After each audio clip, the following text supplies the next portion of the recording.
So some people have said that I should try to do vlogs, but I can't really do that because I'm just sitting here in my room all day.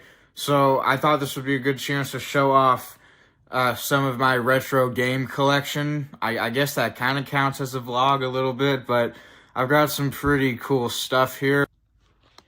First of all, I think I should start with the GameCube stuff. But first and foremost, before I get into the games, I actually have the original box, as you can see. I got the console in the box. It wasn't new in box, because that's probably like $3,000 or something. But it was in the box, so I think that's really cool, personally. Fantastic games for an unbelievable system.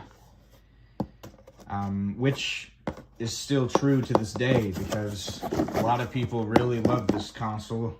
I like it too. It's a cool console. But yeah. So the games. I have quite a lot of them. First off, Chibi Robo.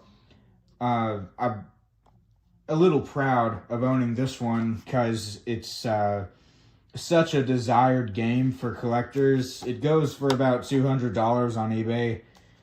It's basically one of those games that sold really badly when it first came out and then got a huge fan base later on. So it's a very high demand game.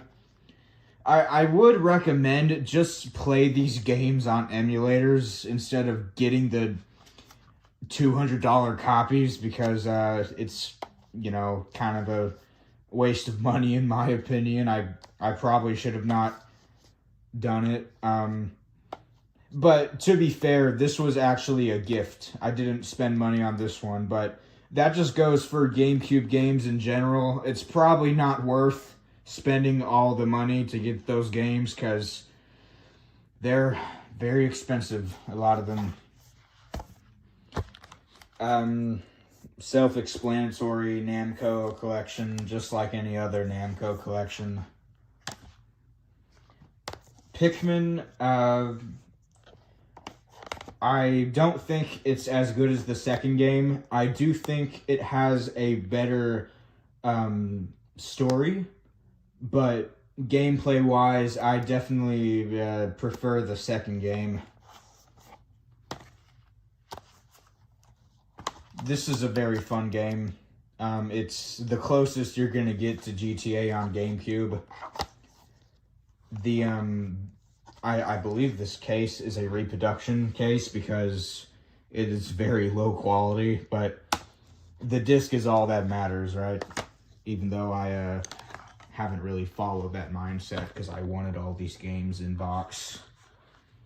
Pikmin 2, a lot of fun. I haven't honestly been a huge fan of the Pikmin games. I just don't think they're my style of gameplay specifically. It's a little hard for me to get into, but I respect what it's trying to do. I think the gameplay is pretty unique, at least for its time. And apparently, this is a rare version of the box art. It usually isn't like this, I think. Rayman 3, I honestly didn't get very far in it. I didn't like it as much as the first two Rayman games. It's said to be the best one by some people, but personally, I just can't really see it. But it's still good for what it is. I just wish I didn't spend $50 on it. Okay, so Monkey Ball 1 and 2, there's a tragic story to these games. I like them. I would play them more if it wasn't for the fact that the freaking disc stops working after 10 minutes I put them in the console. I don't know what it is. Both of these games, 1 and 2, they just stop working after like 10 minutes. And it must be something to do with the disc. It's definitely not the console, because not every game does that on the console. But it is unfortunate, because I've had some fun with these, but I just can't play it very much because it keeps, malfunctioning. I'm not sure what to say about this one. Gameplay-wise, it's not great, but I think the characters in it are really interesting, and it obviously had a lot of passion put into it. I just think maybe it didn't have a great budget, because the gameplay is pretty repetitive, and it is pretty short, but it is a decent game. This game is very replayable. I've probably beat it about 11 times, I'd say. It's really easy to go back to, and there's a lot of stuff to collect, so it's a great game for completionists. Fun game, not something I can play for, hours on end. But it's nice to go in and, knock out 30 minutes. Knock out in a literal sense. It's pretty fun for what it is. I was not a huge fan of this game. I remember getting stuck on the second level and I just kind of gave up. It has a great art style. Maybe it's just not my type of game, like I've said before. But if you like platformers and you like challenging platformers more specifically, this is a good one. I just think maybe it was a little bit too hard for me. I don't know. I'm more of a casual guy myself. I also spent $50 on this, and I also kind of regret it. But that's just what happens when you buy these games in box, I don't know why these were in the stack. These aren't games, but it is a really good cartoon. I've enjoyed watching it. Okay, now it's time to get into the PS1 games. And I would like to clear up, I do have the consoles, but I just didn't really want to get them out, so they're just, somewhere else, but I do have them. Need for Speed 3, I got this because I had a Wii U growing up, and my favorite game on the Wii U was Need for Speed Most Wanted U. I played the hell out of it. It was really fun, and the disc actually ended up breaking because I scratched it so much, like I did with half my games back then. I will say it's not as good as the Wii U game, but it is still really fun. The music is a lot better than in the Wii U game. I will say that. I think they kind of screwed up the music later on, from what I've heard. Atari game collection, pretty self-explanatory. Another Atari game collection. This game has an interesting backstory. There was this dude I watched on YouTube. He did these really funny game reviews. And one of these videos was called Plucky's Derped Adventure, where he basically just roasted this game for having bad game design. And I got this game specifically because I was curious to play it myself. And yeah, I mean, he was definitely right. It's not a very good game, but I just kind of, it's one of those things where I just enjoy having it. It's kind of a novelty.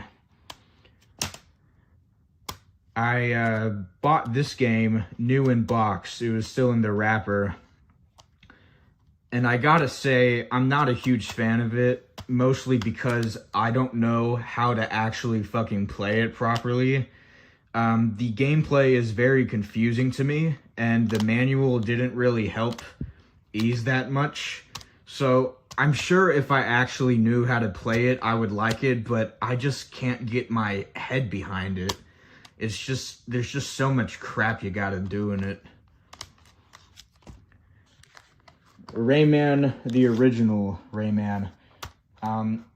Now, I actually beat the Atari Jaguar version of this game without the cheat codes, but for this specific version, I had to use the cheat codes because it's just too damn hard, you know? I'm not gonna spend 8 hours a day just to beat the game properly. It still holds up as a really good platformer though, even if some of the game design aspects are pretty flawed. Very colorful graphics especially. Rayman 2, no, I did not get this at Redbox. I just used a Redbox case because I bought the disc specifically. I'll say this, it's not a good port of the game, but it is a good game in general. This port, though, is not great. It's pretty much 50% of the entire game. They cut out a lot of stuff. Gubble. This is a very bizarre game. It's essentially a maze game. You play as this alien, and you ride like screwdrivers, and you try to take out all the nails in each level. Now, this is a specifically bad version of the game as well, because for some reason, the developers thought it was a great idea to not allow you to save at all. That's right, you cannot save at all in this game. You have to beat all, like, 150 levels in one sitting. And, besides that, they also removed a lot of the levels in this game, compared to the PC version, which I also played, and I actually beat that one. But, I mean, if you're looking for something really weird, I would recommend this game, but don't get this version. Get the PC one on Steam. Okay, this is really interesting. So, everybody knows LSD Dream Emulator. And obviously, I'm not spending $3,000 to get the Japanese version of the game, which is the only version that exists. So I bought this reproduction copy online from this dude, and he said that it would work, or that it may work with this PSX change disc. So that's what I did. I bought this disc, inserted it, and then I put this disc in after, and it did not work, unfortunately. I tried it a few times, but I cannot play it. And I don't know if it's something to do with the disc itself, but whatever it is, it was pretty disappointing, because I really thought it would be cool to, you know, play it on the actual console. But, you know, I could have returned it, I just chose not to. And I think even though it doesn't work, it's a really cool thing to own, because it just looks really cool. Okay, now it's time for the miscellaneous stuff. So, first off, I got this Gamecom, and this is essentially considered to be the worst gaming console in the history of gaming. The screen is very hard to see, it's black and white, it's very laggy, the games suck, but the reason I got it is because usually it sells for about $200, but I found someone selling it for around $50. So I guess it was a situation where the person didn't know what they had. So I ended up getting it because it was just such a good deal. And unfortunately, it worked in the beginning, but it stopped working later on, which is what happens when you buy old shit like this. You know, everything breaks eventually. I had 2 games for it. This Sonic game, which was total crap, and this Jeopardy game, or Wheel of Fortune, which was, I mean, Wheel of Fortune, there's nothing to say about that. But it really was cool to use this. It just sucks that it broke so early on. As you can see, it won't turn on, and there are batteries in it. I tried switching out the batteries, but the thing's just dead, so it sucks, but it is what it is. Okay, this is probably one of the most interesting things I own. It is called the R-Zone, and I ordered it. It was like $30. It came in this lunchbox, so I got a lunchbox for free on top of it. And it's essentially a very bad attempt at virtual reality. It was made in the 90s, and it is a LCD-based game system, which only makes it that much worse. The games are very simple and pretty boring, I must say. But I'm going to show you how this thing works, because it's pretty hilarious to see how far these game companies back then were willing to go to invent the new thing. Okay, I'm going to get this thing on now. So how it works is that the screen is up here. This is what actually displays the game. But obviously you're not going to be able to see that. So you pull down this little piece of plasticky glass thing, and you basically just put it on like this. And you, hang on a second. You do that, and then you turn on the game with the on button, which for some reason is on the controller itself. And then, as you can see, the game is displaying right up there, but it's reflecting at me through this piece of glass. So I can just imagine the poor kids who bought this thing in the 90s thinking it was the next best thing, bringing it to school and going, "Hey guys, look at this cool thing I got. Oh yeah, this is awesome." They must have lost a lot of friends. I really do feel bad for them. Yeah, apparently this thing gives you like headaches, and it ruins your vision. So I don't play it too much, but I bring it out every once in a while when I'm bored. It's just something kind of fun to do. I only have one game for it. It's this Star Wars game. But like I said, none of the games on this console are any good. It's all just bullshit LCD garbage you'd find on a calculator, you know. Let me turn it off. Turn off? It's not turning off for some reason. Okay, whatever. I'll just leave that, I guess. Saving the best for last, I got this really ancient game from probably the late 70s, early 80s, I'd say. It's very unique how it works. So you move this tank along the bottom and you shoot projectiles, and everything is done with rolling tape images. None of this is an actual LCD screen, which makes the game that much more impressive. Now, unfortunately, try to guess what I'm about to say. Try to guess. That's right, it doesn't work. It doesn't. I got it. It worked for like the first few days, then it just stopped working. So that's what happens when you buy shit like this, you know? You can't expect it to work forever, but it's still a cool thing to own. And Additionally, I would like to show off these VHS tapes I got of Back to the Future. This one is new in box.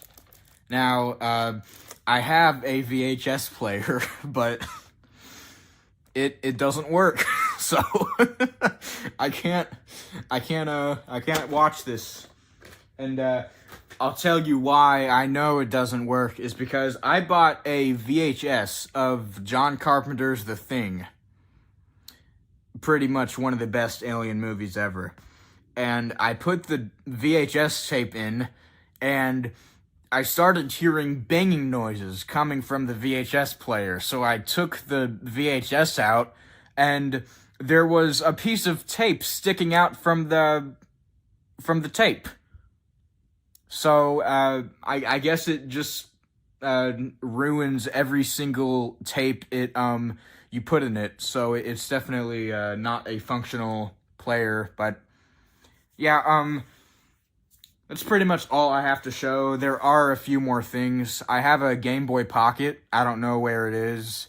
I have an original DS. I don't know where it is. But I think this was the most interesting stuff. Retro games have always been kind of a big part of my life. I've always been interested in them. And I'm glad I was able to get my hands on some of this stuff, you know. But yeah, that's it. I don't have anything else to say, so yeah.